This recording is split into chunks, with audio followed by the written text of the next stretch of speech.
7 a.m. at Donga Beach in Kisumu County. Fishermen slowly drift ashore after an overnight fishing expedition.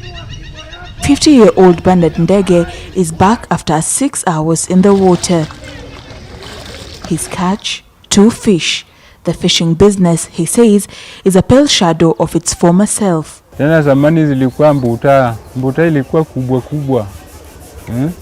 Hata omena zilikuwa nyingi. Naona. Lakini siku hizi hii neti hii imekuja hii ya nini ya omena. Yani samaki kwai. Fish stocks in Lake Victoria have been on the decline since 1987, with improper and illegal fishing methods contributing to the alarming drop. However, as Bernard tells us, the situation has over the years worsened, with plastics emerging as the Grim Reaper, threatening to deal a deadly blow to the already crippled sector. Yani ukitega, kama ndoano ukitega, ile nini hook, ukiweka vitu samaki ya kule, ndio unasika tu hii nini plastic. In 2017, Kenya introduced the phased ban of plastics in the country. On 5th June 2020, the ban extended to outlaw usage of single-use plastics in protected areas such as forests, beaches, and conservation areas. At Donga Beach in Kisumu, the presence of hotels dotting the shoreline has slowed down the rate of implementation of this ban. According to a 2015 study by a team of scientists from Uganda, 20% of fish samples drawn from northern Lake Victoria contained microplastics. The most common types included disintegrated particles from sponges, silicone rubber used for coating electrical cables, and polythene bags.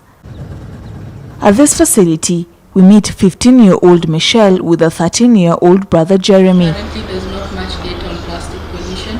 Today is a busy day as they work with their mentor to finalize the prototype of a mobile application that will assist them in their quest to eradicate plastic pollution in Lake Victoria. You have a challenge that's Inspired after a cleanup along the industrial area strip in Kisumu in 2020, the Restore Lake Victoria campaign was midwifed and is currently at its teething stage. There's a major issue in Kenya where our youth are not connected to their natural spaces, and I had the same problem. I began to notice there was something wrong when I asked my mom about the types of fish she used to eat, and I had never tasted them. So I was like, what happened in these, let's say, 15 years that I've been around that has caused these fish to go extinct? It doesn't have everything. Once complete, the application will have an interactive interface that will require a user to key in their name and location. Just ask you to log in. The app will then move to a data page where the user will upload the number and type of plastics collected in their specific location. But we'll broaden it to Using GIS technology, the application will then direct the user to the nearest recycling plant to ensure proper waste management of the plastics collected. We just did a mock-up. With support from the Kenya Marine and Fisheries Institute, the mobile application is expected to be on the Google Play Store and Apple Store by January 2022. Most of the people out there who are campaigning for environmental change are the younger people, because if you teach them that the environment is important, they'll catch it very fast and they'll understand the role of everything.